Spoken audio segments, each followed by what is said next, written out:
Episode की शुरुआत में हम देखते हैं कि दिंगशन सियू से बात ही कर रही थी, तभी उसकी मॉम अंदर आ जाती है, जिन्हें देखकर दिंगशन अपना फोन छुपा देती है। लेकिन इसकी मॉम इसे फ्रूट्स देकर फोन बाहर निकालने को बोलती है। असल में उन्हें पता चल गया था कि दिंगशन फोन पर लगी हुई है, इसलिए वो उससे फोन लेकर ये बोलती है कि तुम अपनी पढ़ाई पर ध्यान दो, और फोन लेकर वहाँ से चली जाती है। दूसरी तरफ हम देखते हैं कि सभी लोग शादी का बर्थडे सेलिब्रेट कर रहे थे। तभी वहाँ पर दो लड़के आते हैं जो कि शायद शादी के पुराने फ्रेंड्स थे, और वो इनविटेशन के बिना ही उसके बर्थडे में शामिल हो जाते हैं। इतना ही नहीं, वो शादी को अपने साथ भी चलने के लिए बोलते हैं, जो देखकर सॉन्गसी को बहुत ही गुस्सा आता है और उन्हें डरा धमकाकर यहाँ से भगा देता है। फिर वो शादी से कहता है कि क्या तुम्हारे लिए मैं ही काफी नहीं हूँ, तुम्हें और दोस्तों की क्या जरूरत है। अब इस तरह सॉन्गसी को जेलस देखकर उसे भी काफी अच्छा लगता है कि वो उसकी केयर कर रहा है। अगले दिन हम देखते हैं कि सीयू का कंपटीशन होता है, जिसका टेस्ट देने के बाद जब वो बाहर आता है तो उसे बाहर मिस्टर लियू मिलते हैं। तो सीयू ने बताता है कि उसका टेस्ट काफी अच्छा गया। फिर वो उससे पूछते हैं कि उस रात को कहाँ पर गया था, लेकिन सीयू ने बिना कुछ बताए ही वहाँ से भाग जाता है। पर तभी वहाँ पर जियो आता है, जो कि मिस्टर लियू को सब कुछ बता देता है, क्योंकि उस रात जब जियांग चैन ने सीयू को कॉल किया था तब वहाँ पर जियो भी मौजूद था, जिसने इनकी बातें सुन ली थी। अगले दिन हम इन सभी को क्लासरूम में देखते हैं, जहाँ पर जियायू सभी को टेस्ट के रिजल्ट डिस्ट्रीब्यूट करती है, जिन्हें देखकर दिंगशन काफी खुश हो जाती है, क्योंकि उसने 270 मार्क्स स्कोर कर लिए थे। जो सुनकर सीयू भी काफी खुश हो जाता है और यहाँ दोनों थोड़ी मस्ती करने लगते हैं, जिन्हें इस तरह मिस्टर लियू बाहर से देख रहे थे। घर जाकर दिंगशन अपनी मॉम को अपना रिजल्ट दिखाती है, जो देखकर उसकी मॉम भी काफी खुश हो जाती है और उसे उसका फोन वापस कर देती है। अगले दिन मिस्टर लियू दिंगशन को अपने पास बुलाते हैं और उसकी अच्छी परफॉर्मेंस के लिए उसे कांग्रेचुलेट करते हैं, पर वो उसे बताते हैं कि ओवरऑल उसकी रैंक अभी भी अच्छी नहीं है, इसलिए उसे अपनी सीट सॉन्गसी से चेंज कर लेनी चाहिए। पर दिंगशन कहती है कि आने वाले टेस्ट में भी वो अच्छा परफॉर्म करेगी, और अगर उसने ऐसा नहीं किया तो वो अपनी सीट जरूर चेंज कर लेगी। जिसके बाद शादी और दिंगशन इस बात के बारे में सोचने लगते हैं कि शायद किसी लड़की ने दिंगशन और सीयू के खिलाफ कंप्लेन की है, इसीलिए मिस्टर लियू ने उसे ऐसा कहा। जिसके बाद दिंगशन का एक क्लासमेट उससे मैथ्स प्रॉब्लम पूछने के लिए आता है, पर सीयू वहाँ पर आकर बिना कुछ कैलकुलेट किए ही उसके आंसर बताने लगता है, जो देखकर वो लड़का सीयू से उसे समझाने के लिए बोलता है। तो सीयू बोलता है कि अगर आगे से तुम्हें कोई भी प्रॉब्लम हो तो तुम मुझसे पूछना। ये सुनकर दिंगशन स्माइल करने लग जाती है, क्योंकि वो समझ गई थी कि सीयू ने ये सब जेलसी की वजह से किया है। अगले दिन हम सीयू को एक ग्राउंड में काफी थका हुआ देखते हैं। तभी सॉन्गसी उसके पास आता है और उसे प्रैक्टिस करने के लिए बोलता है, क्योंकि उसने बास्केटबॉल मैच में उसका नाम लिखवा दिया था। सीयू काफी थका हुआ था, इसलिए वो मना करता है कि वो नहीं खेल पाएगा, लेकिन सॉन्गसी नहीं मानता। जिसके बाद स्कूल में शादी दिंगशन को बास्केटबॉल मैच देखने के लिए जाने को बोलती है, क्योंकि उसे नहीं पता था कि सीयू भी वहाँ पर होगा। तब शादी उसे बताती है कि सॉन्गसी ने जबरदस्ती उसका नाम लिखवा दिया है। इसी बीच वहाँ पर क्लास की और लड़कियाँ आ जाती है और बोलती है कि दूसरी क्लास की लड़कियाँ हमें चिढ़ा रही हैं, क्योंकि हमारे पास अपनी टीम को चेयर अप करने के लिए बैनर्स नहीं है, इसलिए दिंगशन उन सभी को बैनर्स बनाकर देती है। तो शादी उसे भी सॉन्गसी के लिए एक बैनर बनाने को बोलती है, जिसमें वो हैंडसम लिखे, इसलिए दिंगशन उसके लिए भी बना देती है। तभी शादी उसे भी एक बैनर देती है, जो कि उसने सीयू के लिए बनाया था, ताकि दिंगशन उसे चेयर अप कर सके। दूसरी तरफ हम सीयू को देखते हैं, जो कि थका होने की वजह से खेलने से इनकार कर देता है। इस वजह से उसकी टीम काफी बुरा परफॉर्मेंस देती है। और जब दिंगशन वहाँ पर आती है तो उसके हाथ में अपने नाम का कार्ड देखकर सीयू भी खेलने के लिए रेडी हो जाता है। जिसके बाद वो एक एक करके कई सारे गोल्स करता है और अपनी टीम को जिता देता है, जो देखकर सभी लोग काफी खुश हो जाते हैं और उसके लिए चेयर अप करते हैं। अगले दिन सीयू स्कूल में नहीं आता, जिस वजह से दिंगशन थोड़ी अपसेट हो जाती है। तभी क्लासरूम में मिस्टर लियू आते हैं, जो बताते हैं कि मैथ्स कंपटीशन में सीयू ने फर्स्ट प्राइज जीता है, और उसकी तारीफें करते हुए बाकी लोगों को भी मोटिवेट करने लगते हैं। टीचर के वहाँ से जाने के बाद जिन सीयू के बारे में बकवास करने लगता है, पर जब बाकी क्लासमेट्स उसे रोकते हैं और कहते हैं कि तुम मुझसे इतने जेलस क्यों होते हो, तो वो बताने लगता है कि सीयू कैंपस से भाग गया था और रूल्स के हिसाब से ऐसा करने पर उसे डिस्क्वालीफाई कर देना चाहिए था, लेकिन ऐसा नहीं हुआ। तभी दूसरा क्लासमेट बोलने लगता है कि इसके लिए सीयू को सजा भी मिली थी, लेकिन फिर भी जब सीयू बोले जा रहा था तो दिंगशन उसे कहती है कि अगर तुम्हें सबसे इतनी प्रॉब्लम है तो जाकर टीचर से डायरेक्टली बात क्यों नहीं करते, और तुम उसकी पीठ के पीछे बकवास क्यों किए जा रहे हो। जो सुनकर जियो वहाँ से उठकर चला जाता है। स्कूल के बाद दिंगशन सीयू के घर जाती है, ये पता लगाने के लिए कि वो आज स्कूल क्यों नहीं आया, पर उसके बार बार आवाज लगाने पर भी जब कोई दरवाजा नहीं खोलता तो वो उसकी रूम की लाइट जली हुई देखकर उसके विंडो पर पत्थर मारती है। तब सीयू दरवाजा खोलकर उसे अंदर आने के लिए बोलता है, जहाँ दिंगशन को पता चलता है कि वो बीमार है, इसीलिए स्कूल में नहीं आया और अभी वो सो रहा था, इस वजह से दरवाजा नहीं खोल पाया। तभी उसे पता चलता है कि सीयू की मदर भी घर पर नहीं है, इसीलिए वो उसके लिए पॉरिज बनाती है और वो उसे अपने हाथों से उसे खिलाने लगती है, जिसे खाकर सीयू कहता है कि ये तो बहुत ही अच्छा बना है। फिर वो उसे बताती है कि उसे कंपटीशन में फर्स्ट प्राइज मिला है, लेकिन सीयू को इस सबसे कुछ खास फर्क नहीं पड़ता। फिर दिंगशिन उसे सॉरी कहती है क्योंकि उसकी वजह से वो उजन कैंपस से भाग गया था, जिसकी वजह से मिस्टर लियू ने उसे पनिश किया और उसकी हालत देखकर बोलते हैं कि तुम काफी थके हुए लग रहे हो, क्या होगा अगर तुम एक दिन डिप्रेस्ड हो गए तो। सीयू से बोलता है कि अगर मैं डिप्रेस्ड हो गया तो तुम क्या करोगी, तो दिंगशिन बोलती है कि मैं तुम्हें अनकंडीशनली हेल्प करूंगी और तुम्हारे साथ रहूंगी। जो सुनकर सीयू स्माइल करते हुए कहता है, पगली सी, ऐसी डिफिकल्टीज तो फ्यूचर में हमेशा आती रहेंगी, लेकिन मैं इस सब के लिए तुम्हें कभी परेशान नहीं होने दूंगा। अगली सुबह दिंगशिन सीयू के लिए पॉरिज बनाकर ले जा रही होती है, तभी उसका भाई उसे टेस्ट कर लेता है और कहता है कि ये कितना बेकार बना है। जो सुनकर उसकी बहन उससे लड़ने लगती है। इसी बीच उसकी मदर दिंगशिन की रूम में जाती है गंदे कपड़े लेने के लिए, जहाँ वो दिंगशिन की डायरी पढ़ लेती है जिसमें उसने सीयू के लिए अपनी फीलिंग्स के बारे में लिखा हुआ था। तभी उसकी मॉम रूम से बाहर आकर दिंगशिन को डांटने लगती है और बोलती है कि इस उम्र में उसे पढ़ाई पर ध्यान देना चाहिए, ना कि ये सब फजूल की चीजों पर। दिंगशिन अब अपनी मॉम के हाथ से डायरी छीनकर उसे बाहर फेंक देती है और रोते हुए उसे घर के बाहर ढूंढने के लिए जाती है। तभी सीयू वहाँ पर आता है तो दिंगशिन उसे बताती है कि उसका और उसकी मॉम का झगड़ा हो गया, जिस वजह से उसने अपनी डायरी बाहर फेंक दी, इसीलिए वो उसे ढूंढ रही है। इसीलिए सीयू भी उसकी डायरी ढूंढने में मदद करता है, लेकिन वो इन्हें यहाँ पर नहीं मिलती। तभी सीयू को याद आता है कि उसने अभी यहाँ से एक कबाड़ी वाले को जाते हुए देखा, इसीलिए वो लोग उसे ढूंढने लगते हैं, लेकिन वो भी अभी यहाँ से जा चुका था। और क्योंकि दिंगशिन को उसकी डायरी नहीं मिल सकती थी, इसलिए वो भी थोड़ी शांत हो जाती है। सीयू से बोलता है कि अगर तुम अभी अपने घर नहीं जाना चाहती हो तो तुम मेरे घर चल सकती हो, इसलिए वो उसके घर चली जाती है। और क्योंकि दोनों ने ही ब्रेकफास्ट नहीं किया था, इसलिए सीयू उसके लिए इंस्टेंट नूडल्स बनाता है। नूडल्स खाते हुए सीयू दिंगशिन से बोलता है कि तुम्हारी मदर तुम्हारी काफी केयर करती है, इसलिए वो तुम्हारे साथ ऐसा करती है। पर दिंगशिन अभी भी नाराज थी, इसलिए उसका मूड ठीक करने के लिए सीयू उसे एक रोबोट दिखाता है जो कि उसने खुद बनाया था, और वो डांस भी करता है। ये देखकर दिंगशिन काफी खुश हो जाती है। फिर सीयू से कहता है कि चलो मैं तुम्हें तुम्हारे घर छोड़ आता हूँ। दिंगशिन कहती है कि मुझे अभी घर नहीं जाना और क्या मैं एक रात के लिए यहाँ पर रुक सकती हूँ। जो सुनकर सीयू इसे हैरानी से देखता है और मना कर देता है। फिर जब सीयू उसे छोड़ने के लिए जाता है तो दिंगशिन की मदर पहले से ही घर के बाहर खड़ी हुई थी, जहाँ वो दिंगशिन को बोलती है कि तुम अब काफी बड़ी हो गई हो और घर से भाग भी सकती हो। पर दिंगशिन उनसे कोई भी बात नहीं करती और सीधा ऊपर चली जाती है। दिंगशिन की मदर उसका ख्याल रखने के लिए सीयू को थैंक यू बोलती है और उससे पूछती है कि क्या स्कूल में दिंगशिन का कोई बॉयफ्रेंड है, तो सीयू बोलता है कि मुझे इस बारे में कुछ भी नहीं पता। जब उसकी मॉम ऊपर आती है तो फादर उससे पूछते हैं कि आखिर तुमने दिंगशिन को क्या कहा है, तो उसकी मदर बोलती है कि मुझे दिंगशिन की फिक्र हो रही थी, इसलिए मैंने उसकी डायरी पढ़ ली।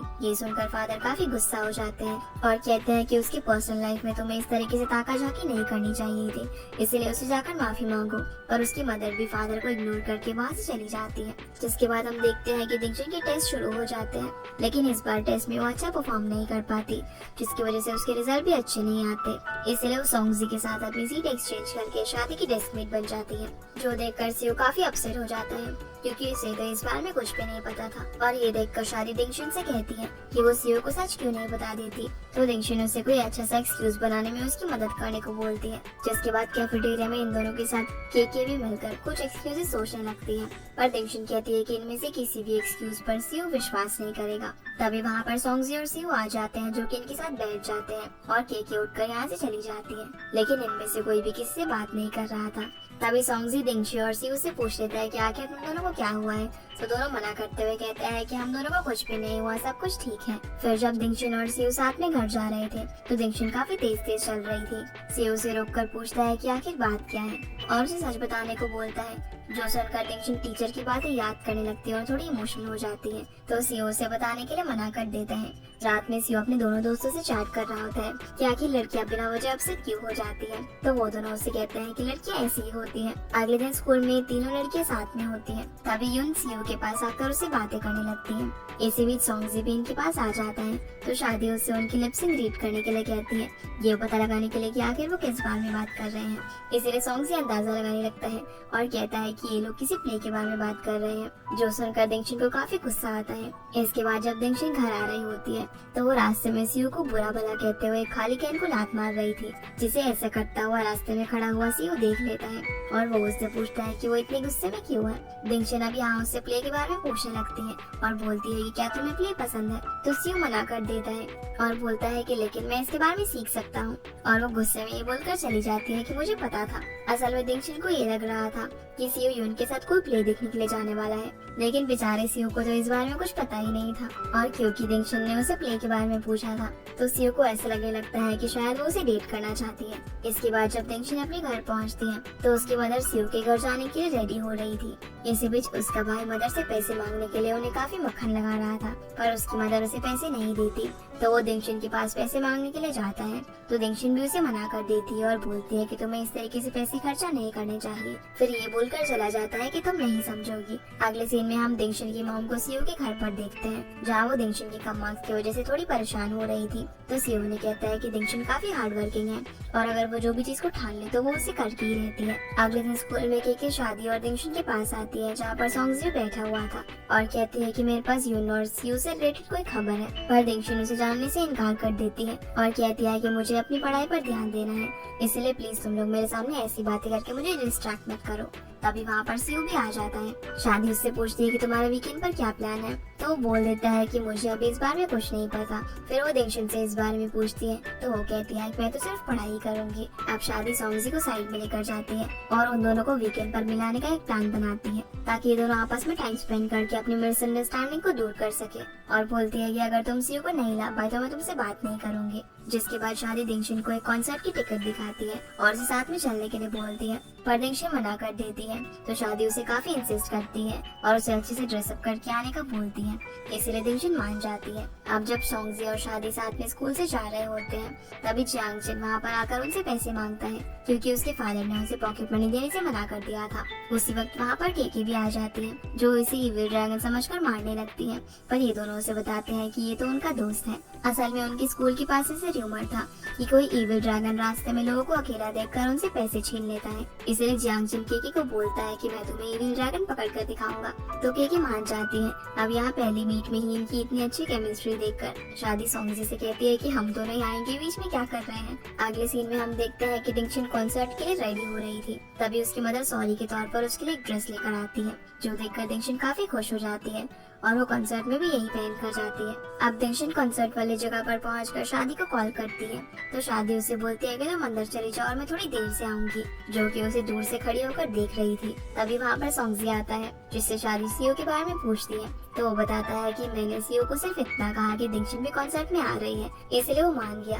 तभी हम देखते हैं कि वो वहाँ पर आ जाता है और दिंगशन को लेकर अंदर चला जाता है। उनके अंदर जाने के बाद सॉन्गजी और शादी भी अंदर चले जाते हैं, पर हम देखते हैं कि अंदर जाते जाते दिंगशन के पैर में चोट लग जाती है, इसीलिए सीयू उसे साइड में ले जाकर बैठा देता है और उसके पैर की चोट को ठीक करने लगता है, जहाँ दिंगशन उसे बता देती है कि उसने अपनी सीट क्यों चेंज की। और उसने ये बात उसे सिर्फ इसलिए नहीं बताई क्योंकि अगर उसे पता चलता तो फिर से उसकी मदद करता और वो उसे बार बार तंग नहीं करना चाहती थी। ये सुनकर सीयू स्माइल करने लगता है, क्योंकि वो तो कुछ और ही सोच रहा था, और फिर उसे कहता है कि तुम्हें ऐसा नहीं सोचना चाहिए, क्योंकि दोस्त तो एक दूसरे की मदद करने के लिए होते हैं। दूसरी तरफ हम जियांगचन और केके को देखते हैं, जो कि रास्ते में छिपे हुए थे। इसी बीच हम शादी और सॉन्गजी को रास्ते में जाता हुआ देखते हैं, जहाँ शादी तो वॉशरूम चली जाती है, लेकिन जियांगचन सॉन्गजी को इविल ड्रैगन समझ लेता है और वो उसके मुंह पर कपड़ा डालकर उसे पीटने लगता है। केके भी उसे मारने लगती है। तभी सीयू भी इन लोगों की आवाज सुन लेता है, जो कि यहाँ से गुजर रहा था, और वो दिंगशन को वहीं पर छोड़कर इन लोगों के पास जाता है, जहाँ जब इसे पता चलता है कि ये इविल ड्रैगन है तो वो भी उसे पीटने लगता है।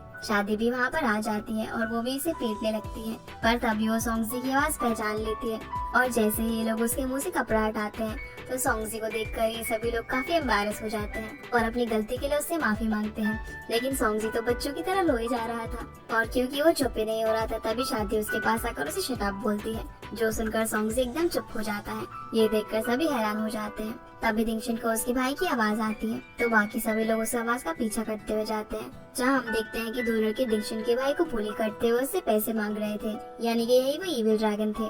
जब ये लोग उनके पास पहुँचते हैं तो ये लोग डर कर रोने लग जाते हैं, और क्योंकि इन्हीं की वजह से सॉन्गजी को इतनी मार पड़ी थी, तो वो इन्हें चुप करने के लिए बोलता है। जिसके बाद दिंगशन, उसका भाई और सीयू घर जाने लगते हैं, जहाँ रास्ते में उसका भाई दिंगशन से ठीक से बात नहीं करता, तो सीयू उसे समझाने लगता है और फिर उसका भाई वहाँ से चला जाता है। दिंगशन भी अब अपने घर जाने लगती है, तो सीयू उसे रोकता है और उसे एक पेंटिंग का बॉक्स गिफ्ट करता है, जो कि उसने यून से अब्रॉड से मंगवाया था, जो देखकर दिंगशन काफी खुश होती है और सोचने लगती है कि अच्छा, इसीलिए उस दिन वो यून से बात कर रहा था। तभी सीयू भी उसे बाय बोलकर चला जाता है। अगले दिन स्कूल में टीचर ल्यू सभी को बताते हैं कि एक पेंटिंग कंपटीशन होने वाला है जिसमें हमारे स्कूल के बच्चे भी पार्टिसिपेट कर सकते हैं, इसीलिए अगर कोई भी पार्टिसिपेट करना चाहता है तो अपने फॉर्म फिल करके मुझे सबमिट कर सकता है। अब सीयू के इशारा करने पर शादी दिंगशन के लिए भी एक फॉर्म लेकर आ जाती है और उसे दे देती है। घर जाकर दिंगशन अपने पेरेंट्स से इस बारे में बात करती है और पूछती है कि क्या वो इस पेंटिंग कंपटीशन में पार्टिसिपेट कर सकती है। उसकी मदर कहती है कि अभी तुम्हारे स्कूल का सेकंड सेमेस्टर चल रहा है जो कि तुम्हारे लिए काफी इम्पोर्टेंट समय है,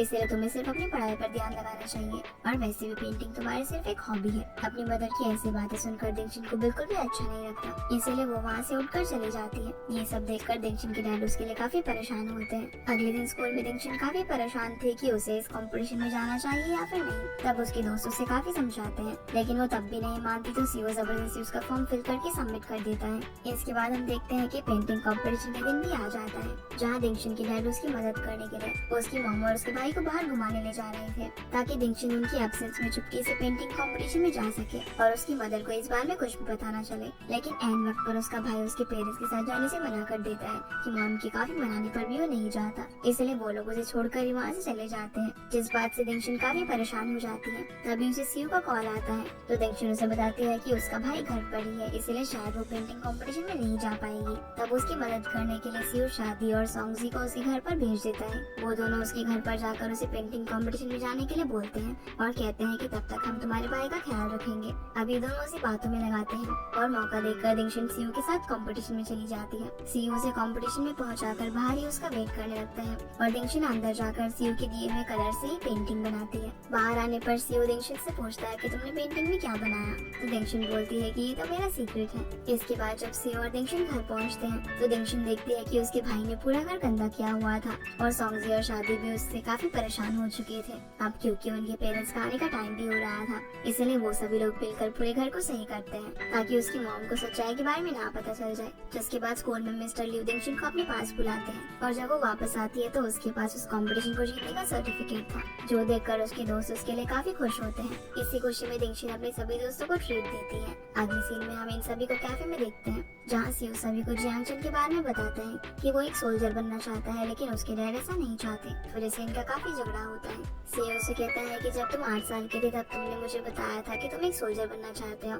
इसीलिए अपनी बात से पीछे मत हटना, हम सब तुम्हारे साथ हैं। जियांगचन सीयू की बातें सुनकर काफी मोटिवेट होता है। इसी बीच सॉन्गजी बताता है कि वो एक पायलट बनना चाहता है तो शादी बोलती है कि अगर तुम पायलट बने तो मैं फ्लाइट अटेंडेंट बनूंगी। फिर जब शादी दिंगशन से उसके ड्रीम के बारे में पूछती है तो वो कोई जवाब नहीं दे पाती और इस बारे में सोचने लगती है कि आखिर उसका क्या ड्रीम है। फिर जब दिंगशन और सीयू साथ में घर जा रहे थे तब सीयू उसे बताता है कि जियांगचन के फादर खुद एक आर्मी मैन है और वो उसे सोल्जर इसलिए नहीं बनाना चाहते क्योंकि उन्हें लगता है कि जियांगचन आर्मी का डिसिप्लिन नहीं झेल पाएगा, लेकिन जियांगचन काफी जिद्दी है इसलिए वो हार नहीं मानेगा। दिंगशन उसे बोलती है कि पेंटिंग तो सिर्फ मेरी हॉबी है, मुझे तो अपनी लाइफ में कुछ बड़ा करना है। तब सीयू उसे कहता है कि बड़े बड़े ड्रीम्स की शुरुआत हॉबी से ही होती है। फिर वो उसे कहती है कि मेरा ड्रीम तो किसी अच्छी यूनिवर्सिटी में जाना है ताकि मैं सभी लोगों को गलत साबित कर सकूं, जो भी लोग ये सोचते हैं कि मैं किसी भी ऑर्डिनरी यूनिवर्सिटी में जाऊंगी। सीयू उसे बोलता है कि मैं भी तुम्हारी इस काम में मदद करूंगा और अब वो उसकी पढ़ाई में काफी हेल्प करने लगता है। और जब सेमेस्टर का रिजल्ट आता है तो हम देखते हैं कि दिंगशन काफी अच्छे परफॉर्म करती है जो देखकर उसके सारे फ्रेंड्स भी काफी खुश हो जाते हैं। दिंगशन जब घर जाती है तो देखती है कि वहाँ पर बोकोंग आया हुआ है जिसे देखकर वो काफी खुश हो जाती है और वो अपनी मदर से अपने फ्रेंड्स के साथ कैंपिंग पर जाने के लिए पूछती है, जो सुनकर दिंगशन नाराज हो जाती है। पर बोकोंग उसकी मदर को ये कहकर मना लेता है कि वो भी अपने फ्रेंड्स के साथ वहाँ पर जाने वाला है, इसलिए वो दिंगशन का ख्याल रखेगा। अगले दिन ये सभी लोग कैंपिंग करने के लिए पहुँच जाते हैं जहाँ बोकोंग को देखकर सीयू काफी इनसिक्योर फील कर रहा था क्योंकि शादी भी उसकी काफी तारीफ कर रही थी, इसलिए वो दिंगशन को उससे दूर रखने की हर मुमकिन कोशिश करता है जो कि ऐसा करते हुए काफी फनी लग रहा था। फिर ये सभी लोग यहाँ पर काफी एंजॉय करते हैं और बॉनफायर डांस भी करते हैं। रात में दिंगशन और सीयू बैठकर आपस में बातें कर रहे थे जहाँ सीयू इससे बताता है कि उसकी डायरी गुम हो जाने के बाद उसने उसके लिए एक ब्लॉग वेबसाइट बनाई है जिस पर वो अपनी दिल की बात लिख सकती है और उसकी प्राइवेसी भी खराब नहीं होगी, जो बात जानकर दिंगशन को काफी अच्छा लगता है। तभी दिंगशन को उसकी मदर का कॉल आता है और ये लोग फटाफट से घर पर चले जाते हैं। घर जाकर उसे पता चलता है कि दिंगशन की ग्रैंडमा की तबीयत बहुत खराब है, इसीलिए उसकी फैमिली उसे छोड़कर होम टाउन जा रहे हैं। यहाँ उसकी मॉम उसे सब कुछ समझाने लगती है कि वो अकेले कैसे रहेगी और सीयू की मदर से उसका ख्याल रखने को बोलती है। तब उसकी मदर कहती है कि तुम चिंता मत करो, मैं दिंगशन का बहुत ही अच्छे से ख्याल रखूंगी और तुम बेफिक्र होकर जाओ। उसके पेरेंट्स को इस तरीके से जाते हुए देखकर दिंगशन थोड़ी अपसेट हो जाती है, इसलिए सीयू की मॉम उसे अपने घर पर ले जाती है जहाँ वो दिंगशन से बोलती है कि मैं तुम्हारी मॉम से बात कर लूंगी और जब तक तुम्हारे पेरेंट्स नहीं आते तब तक तुम हमारे घर पर ही रुक जाना। लेकिन दिंगशिन उन्हें परेशान नहीं करना चाहती थी, इसीलिए वो मना कर देती है। इसके बाद जब दिंगशिन अपने घर जाती है तब वो फोन पर शादी से बातें कर रही थी, पर तभी उसे कुछ आवाज सुनाई देती है और कोई उसके दरवाजे पर नॉक करता है, जो देखकर दिंगशिन काफी डर जाती है। अब जैसे ही वो पीप होल से चेक करती है तो बाहर मास्क पहने हुए कोई आदमी खड़ा हुआ था, जो देखकर दिंगशिन काफी डर जाती है और एक स्टिक निकालकर दरवाजे के पास खड़ी हो जाती है। पर तभी कोई दरवाजा खोलकर अंदर आ जाता है, जो देखकर दिंगशिन उसे पीटने लगती है। लेकिन हम देखते हैं कि ये तो सीयू है। सीयू अब उसे बताता है कि तुम्हारी मॉम ने एक एक्स्ट्रा की हमें दे दी थी, इसलिए मैं दरवाजा खोलकर अंदर आ पाया। फिर वो उसे बताता है कि सिक्योरिटी गार्ड ने अभी एक चोर को पकड़ा है और वो चोर तुम्हारे घर के बाहर निशान लगा कर गया है, जिस बात से दिंगशिन थोड़ी डर जाती है और उसे पता चलता है कि जब वो शादी से कॉल पर बात कर रही थी तब शादी को पता चल गया था कि जरूर कोई गड़बड़ है, इसीलिए उसने सीयू को कॉल करके सब कुछ बता दिया था। तभी सीयू उसकी मदद करने के लिए आया था। फिर सीयू उसे अपने घर पर लेकर जाता है, जहाँ पर सीयू की मदर दिंगशिन की मदर से कॉल करके उसे अपने घर में रखने की इजाजत मांग लेती है, क्योंकि फिलहाल अकेले रहना उसके लिए सेफ नहीं था। रात में हम दिंगशिन को उसके घर पर देखते हैं, जहाँ वो अपने ब्लॉग में जो कुछ भी है वो सब के बारे में लिखती है और बोलती है कि अब वो उसके घर में उसके साथ रहने वाली है। तो वो अगले दिन अपना सामान पैक करके सीयू के घर में पहुंच जाती है, जिसके बाद सीयू दिंगशिन को जरूरी सामान की शॉपिंग कराने के लिए मार्केट लेकर जाता है, जहाँ वो उसके लिए काफी सारा सामान खरीदने लगता है। दिंगशिन सीयू को इतना सारा सामान लेने से मना कर देती है और फिर ये दोनों स्टेशनरी खरीदते हुए एकदम बच्चों की तरह लड़ाई कर रहे थे। तभी यहाँ पर जियांग चेन और केकी आ जाते हैं, जो कि इन दोनों को साथ देकर इनसे सवाल करते हैं कि तुम दोनों एक साथ क्या कर रहे हो। तो सीयू भी इनसे सवाल करता है कि तुम दोनों भला एक साथ यहाँ पर क्या कर रहे हो, पर दोनों इस सवाल को अवॉइड करके अब केकी दिंगशिन को साइड में लेकर चली जाती है और उससे पूछती है कि तुम दोनों साथ में क्या कर रहे हो। अगले सीन में शादी दिंगशिन से लड़ रही होती है कि तुम और सीयू भी एक साथ एक घर में रहने वाले हो और इतनी बड़ी बात मुझे केके से पता चल रही है। यहाँ आप दिंगशिन उसे समझाने की कोशिश करती है। तभी वहाँ पर सीयू की मदर आ जाती है, जो उससे पूछने लगती है कि क्या सब कुछ ठीक है और उसे इस घर में कोई दिक्कत तो नहीं हो रही। तो दिंगशिन मना कर देती है। तभी मदर उसे सीयू की बचपन की फोटोज दिखाने लगती है, जिन्हें देखकर दिंगशिन हंसने लगती है।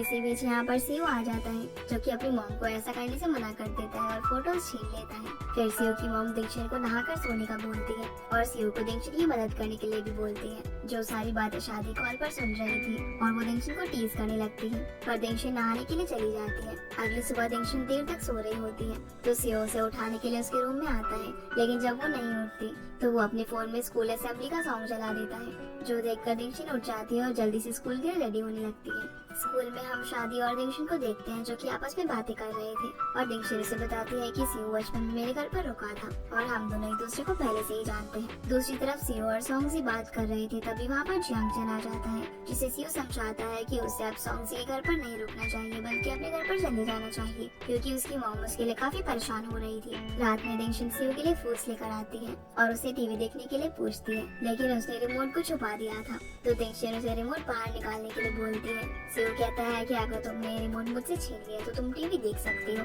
तो दिंगशिन झट से उससे रिमोट छीन लेती है, जो देखकर सीयू हैरान हो जाता है। तो दिंगशिन उसे बताती है कि मैं और मेरा भाई तो हमेशा रिमोट के लिए ऐसे ही लड़ते हैं। सीयू फिर दिंगशिन से वेबसाइट के बारे में पूछता है, तो दिंगशिन बताती है कि वो उसे बहुत ज्यादा पसंद आई। सीयू अब यहाँ उसे अपने कंप्यूटर का पासवर्ड बता देता है और कहता है कि अगर तुम उसे यूज करना चाहती हो तो यूज कर सकती हो। इसलिए दिंगशिन भागकर अपनी डायरी लिखने के लिए चली जाती है। कुछ दिन बाद हम देखते हैं कि जब दिंगशिन और सीयू स्कूल से वापस आते हैं, तब सीयू के पेरेंट्स लड़ाई कर रहे थे और सीयू की मदर उसके डैड पर बहुत शक कर रही थी। तभी सीयू के फादर रूम से बाहर आते हैं और बच्चों को घर पर आया हुआ देखकर उनसे उनका हालचाल पूछते हैं और उसकी मदर को भी बाहर आने के लिए बोलते हैं, क्योंकि बच्चे घर पर आ गए थे। इन दोनों के सामने पेरेंट्स एकदम नॉर्मल बर्ताव करते हैं। रात में दिंगशिन सीयू के लिए दूध का ग्लास लेकर आती है और उसे बताती है कि मैं किसी को भी कुछ नहीं बताऊंगी, जो कुछ भी आज मैंने देखा, और उसे कंसोल करते हुए कहती है कि कपल्स में लड़ाइयाँ तो होती रहती है, तुम्हें इतना सैड होने की जरूरत नहीं है। सीयू उसे बताता है कि मेरी मम्मी के पास कोई जॉब नहीं है और मेरे फादर हमेशा काम में काफी ज्यादा बिजी रहते हैं, इसलिए फैमिली को ज्यादा टाइम नहीं दे पाते। इस वजह से मेरी मॉम व्यूअर्स पे बिलीव करती है और डैड पर शक कर उनसे लड़ाई झगड़ा करती है। मुझे तो अभी सबकी आदत हो गई है। दिंगशिन उसे कंसोल करती है और बोलती है कि अभी तो हम दोनों सिर्फ 17 साल के हैं, इसलिए लाइफ में उतार चढ़ाव तो आते ही रहेंगे और तुम अपने आप को किसी भी चीज के लिए ज्यादा प्रेशराइज मत करना। फिर जो दूध का ग्लास दिंगशिन उसके लिए लेकर आई थी वो उसे ही पीने के लिए दे देता है और उसे जाकर अच्छे से सोने को बोलता है। अगले दिन स्कूल में सियो सो रहा होता है तो दिंगशन उसकी तरफ देखकर मुस्कुरा रही थी। शादी उसे देखकर पूछती है कि भला तुम ऐसे क्यों हंस रही हो। दिंगशन उसे कहती है कि अब हम दोनों काफी अच्छे दोस्त बन गए हैं और मुझे उसके काफी सीक्रेट्स भी पता है। तो शादी उसे भी वो सीक्रेट्स बताने को बोलती है, लेकिन दिंगशन मना कर देती है और बोलती है कि उसने सियो से प्रॉमिस किया था कि वो इस सब के बारे में किसी को भी नहीं बताएगी। तभी क्लासरूम में सॉन्ग आता है जो इन लोगों को बताता है कि सियो की फैमिली का एक्सीडेंट हो गया है और इस सब में उनका काफी नुकसान भी हुआ है। उसी वक्त बेल बजती है और क्लासरूम में टीचर भी आ जाते हैं जो कि अपने साथ एक बॉक्स लेकर आए हुए थे और वो जियो की फैमिली की मदद के लिए सभी बच्चों को डोनेट करने के लिए कहते हैं। पीए क्लास में ये सभी लोग जियो के बारे में ही बात कर रहे थे और यहाँ हम देखते हैं कि जियो को भी इस बारे में पता था कि उसने ही टीचर को उसकी और दिंगशन के खिलाफ कंप्लेंट की थी, इसीलिए टीचर ने उन दोनों की सीट्स बदल दी। आगे हम देखते हैं कि दिंगशन डोनेशन बॉक्स में अपनी सारी पॉकेट मनी डाल देती है, जिसे ऐसा करते हुए सियो भी देख लेता है और उससे पूछता है कि उसने ऐसा क्यों किया। तो दिंगशन कहती है कि अगर कल को उसके साथ भी कुछ ऐसा हो तो सभी लोग भी उसकी इसी तरह से मदद करे तो कितना अच्छा होगा। तभी सियो भी बॉक्स के अंदर काफी सारे पैसे डाल देता है। तभी वहाँ पर जियो आता है जो पहले तो इन्हें थैंक यू बोलता है और फिर अपनी हरकतों के लिए सॉरी बोलकर वहाँ से चला जाता है। रात में सियो दिंगशन को पढ़ा रहा होता है तो वो दिंगशन की गलती करने पर कहता है कि अगर तुम खुद से नहीं कर सकती तो मुझसे ही पूछ लो, और दिंगशन कहती है कि मैं तुम पर इतना डिपेंड नहीं हो सकती। दिंगशन अब उसे नेशनल ओलंपिक्स के बारे में पूछने लगती है और बोलती है कि अगर तुम उसमें जीत गए तो क्या तुम डायरेक्टली हुआ कि यूनिवर्सिटी जा पाओगे। सियो बताता है कि अगर मैं उसमें फर्स्ट प्राइज जीता और कुछ और अवार्ड्स भी जीता तो हाँ मैं डायरेक्टली जा पाऊंगा। जो सुनकर दिंगशन कहती है कि मुझे तो तुमसे काफी जलन हो रही है क्योंकि तुम अपने पेरेंट्स के साथ जियांगलिंग मूव कर जाओगे जो कि बहुत ही अच्छी जगह है और मैं भी वहाँ पर जाना चाहती हूँ। जो सुनकर सियो उससे हिचकिचाते हुए पूछता है कि कैसा हो अगर हम दोनों साथ में जियांगलिंग चले। ये सुनकर दिंगशन उसकी तरफ देखने लगती है और ये एपिसोड यहीं पर खत्म हो जाता है। तो गाइस ये थी आज की वीडियो एंड आई होप आप लोग को ये वीडियो पसंद आई होगी, तो इस वीडियो को लाइक कर चैनल को सब्सक्राइब जरूर कीजिएगा। आपसे फिर मिलते हैं अगले एपिसोड में, तब तक के लिए गुड बाय।